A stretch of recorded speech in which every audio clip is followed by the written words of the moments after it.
We have breaking news out of the U.S. Supreme Court from yesterday, and it is not at all what any of us expected.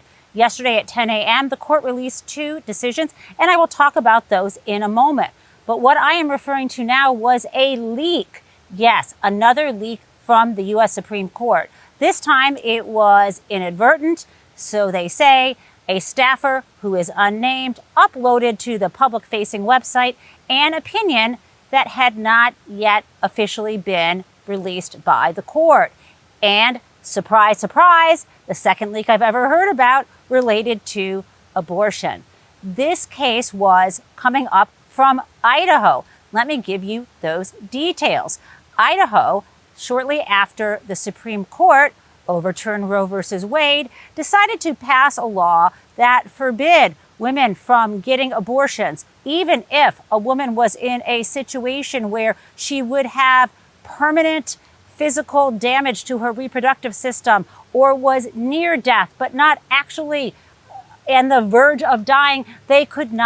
Hospitals could not perform abortions. Well, the Biden administration decided to sue because there is a federal law that seems to make the Idaho law impermissible. So the federal law that should be supreme is called EMTALA, E-M-T-A-L-A, and that stands for Emergency Medical Treatment and Labor Act. And this law was put in place in around 1986, and it directs hospitals to treat women, to stabilize women who are in a medical crisis, even if they do not have insurance. So if someone comes to a hospital who is, for example, in the middle of a miscarriage or who needs an abortion because her physical health is in danger and perhaps soon her life will be in danger, or there could be damage to her reproductive system if she doesn't get it, what the Idaho law says, too bad. So there's a conflict, or there was a conflict between what Idaho wanted to do to restrict women's right to protect their health and what federal law did to protect women. So, of course, when the lawsuit was brought, the Biden administration asked for the judge to put on hold the Idaho law that they thought was in conflict with federal law. And the court did that. Well, Idaho didn't like it, so they appealed it up to the Ninth Circuit. The Ninth Circuit said, no, we'll keep that law on hold. We will not allow that law to go into effect. We need to, what the courts were saying is, let's let this case get litigated, and until it's decided whether this Idaho law is in conflict, we just won't let that law go into effect. We'll just put it on hold until the case plays out. So the next thing that happened was Idaho appealed the Ninth Circuit decision up to the Supreme Court, who granted certiorari. So what did the decision today say? Well, the Supreme Court, for some odd reason, in a 6-3 ruling, dismissed the case. So why did they take it in the first place? They dismissed the case. So this is a good news, bad news story. The good news is that for women in Idaho, this terribly onerous law that is a near flat out ban on abortion does not go into effect. But the bad news story is doing this hurts women because it just pushes off to a future date this question of what our reproductive rights are in the states after the overturning of Roe v. Wade. And now for my second topic, an absolutely terrible decision by the Supreme Court majority. This was Snyder versus United States, and I hate it. It's right in my area of law, white-collar crime.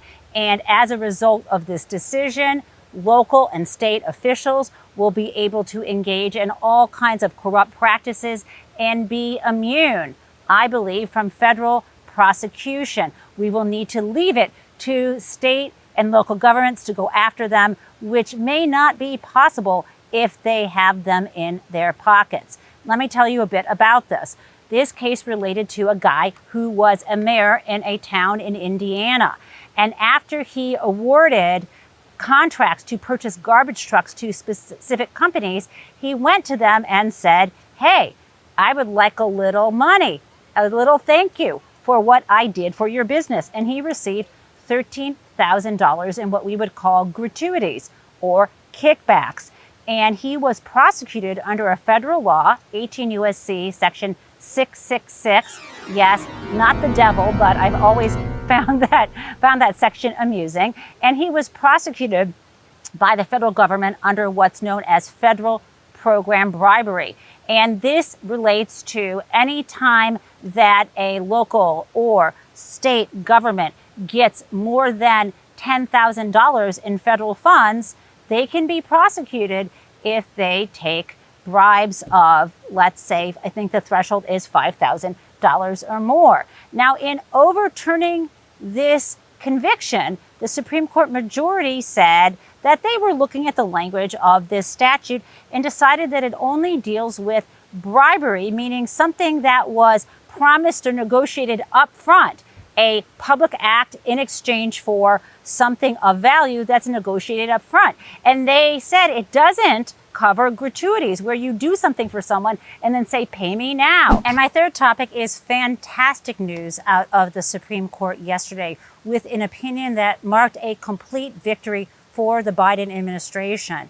It was a case brought by a handful of users of social media sites who were arguing that the Biden administration meeting with social media firms to deal with content moderation, including false information about COVID and the COVID vaccine, claiming that that somehow abridged their freedom of speech. The Supreme Court rejected the case based on standing, and the effect now is that the lower court stay that was in place forbidding contacts between the administration and social media companies is now lifted. It is now time for Crazy Town.